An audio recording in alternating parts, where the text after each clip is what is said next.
Good evening and welcome to Italian Immigration Network. This is Chef Walter Potenza, and we continue with our segment, and tonight is the turn of Luca Rebussini. Welcome to the show, Luca. Thank you for having me. Great. Well, it's called Take 5. Okay. The idea behind these videos are very simple. We ask you questions related to your heritage, related to food. As you know, I'm a chef by trade. And so, of course, they're not personal questions, but they have all to do with heritage and the connection that we all have with Italy. Tell me a little bit about yourself and where your family came from, in brief, when they arrived, if you remember, if you have any notions. Go ahead. A short thing to start. My whole family is from Italy. I am the only one born here, so first generation American. My mother is from a place called Cranston, which is just outside of Livorno, on the west coast of Italy. My dad is from Abruzzo. Nonna and nonno are from a place called Fontana Lieri Superiore, which is a little bit down south. And we used to go back every summer, and it was really nice and beautiful there. Not so much anymore, but still, I cannot wait to go back and visit a lot of the family that is still there. A little bit about myself.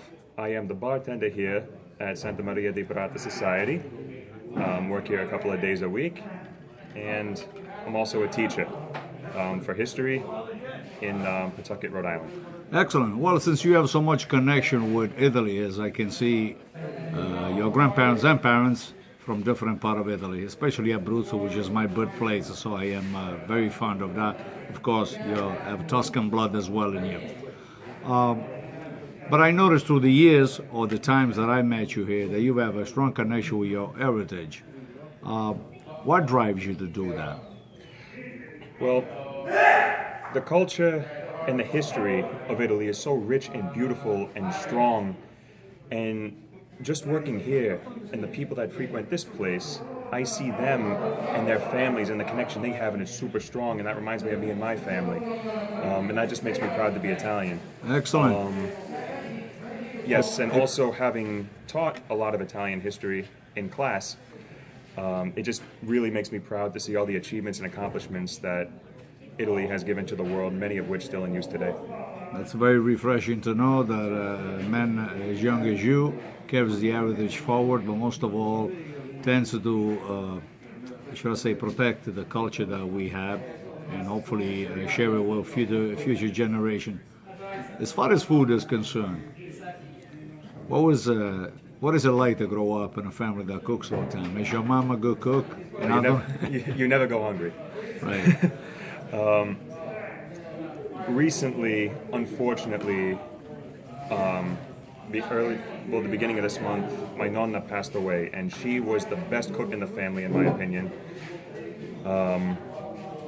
I still have a lot of her recipes, and I remember what she taught me, and I try to make those come to life today. She made the rabbit, really good at lasagna, but she made amazing pizza all the time, and I try to make her recipe as close as possible with all the tips and tricks that she did, in making the dough just right and making the sauce with the little tricks you do. Well, I'm glad you have those memories. If you were to cook tonight, what would be a dish that you would impromptu? In a 5-minute dish that you would have in mind, and if you were hungry at home, what would come to mind first? Something that you like the most? You strive toward pasta, you strive toward protein like veal, fish, chicken, or you tend to do vegetarian more? Oh, no. A nice steak all the way, but to keep it Italian, right?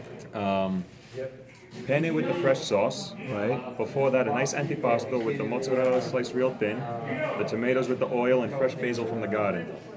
That's easy enough. Sounds great to me. Nice, fresh, healthy. Anything else you'd like to add before we close this segment? No, but I would like to thank you for giving me this opportunity to share my story and my piece of Italian culture and history here. Well, we thank you here at Italian Immigration Network, and Luca, as he said, is the bartender here, but he's also a professor. And part-time he jumps around the bar here, tries to keep us happy and quiet and safe, most of all with the COVID. We'd like to thank the people here at Santa Maria di Prata Society, which started, I think, at the beginning of the 1980s, from people and members from a town called Prata Sannita in the province of Caserta in the Campania region. From all of us here, until the next time, this is Chef Walter with Luca Rebussini. Thank you and good night. Thank you. Good night. Buonanotte.